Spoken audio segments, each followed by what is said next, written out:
નમસ્કાર દર્શક મિત્રો, અમારી યુટ્યુબ ચેનલમાં એક નવા વિડીયોની સાથે તમારું હાર્દિક સ્વાગત છે। તો મિત્રો અહીંયા ખૂબ જ સારા સમાચાર આવી ગયા છે કે જે લોકો પીજીવીસીએલમાં રાહ જોઈ રહ્યા કે પાંચમો રાઉન્ડ ક્યારે બહાર પડશે, પાંચમું મેરિટ ક્યારે બહાર પડશે।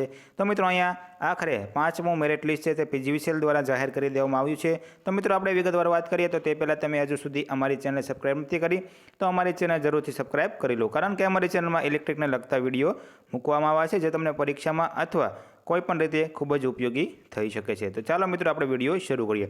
તો મિત્રો પીજીવીસીએલ દ્વારા તેનું પાંચમું મેરિટ લિસ્ટ છે તે જાહેર કરી દેવામાં આવ્યું છે। તો મિત્રો જોઈએ આપણે કે સદર ભરતી માટે પ્રકાશિત કરવામાં આવેલ આ પ્રોવિઝનલ મેરિટ લિસ્ટમાં નામ માત્ર આવવાથી કોઈપણ ઉમેદવાર નોકરી માટેનો હક કે દાવો કરી શકશે નહીં।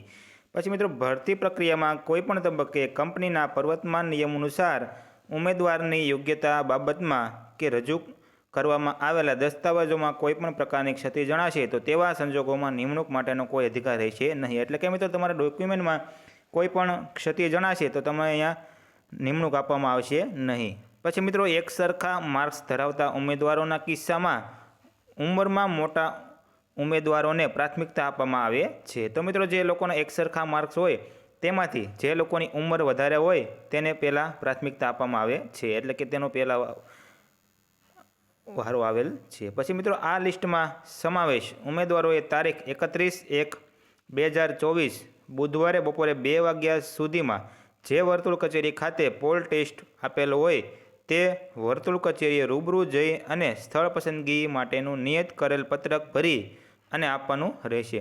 એટલે કે મિત્રો જ્યાં તમે પોલ ટેસ્ટ આપ્યું હોય ત્યાં તમારે સ્થળ પસંદગી માટે જવાનું રહેશે 31/1/2024 બુધવારે બપોરે 2 વાગ્યા સુધીમાં।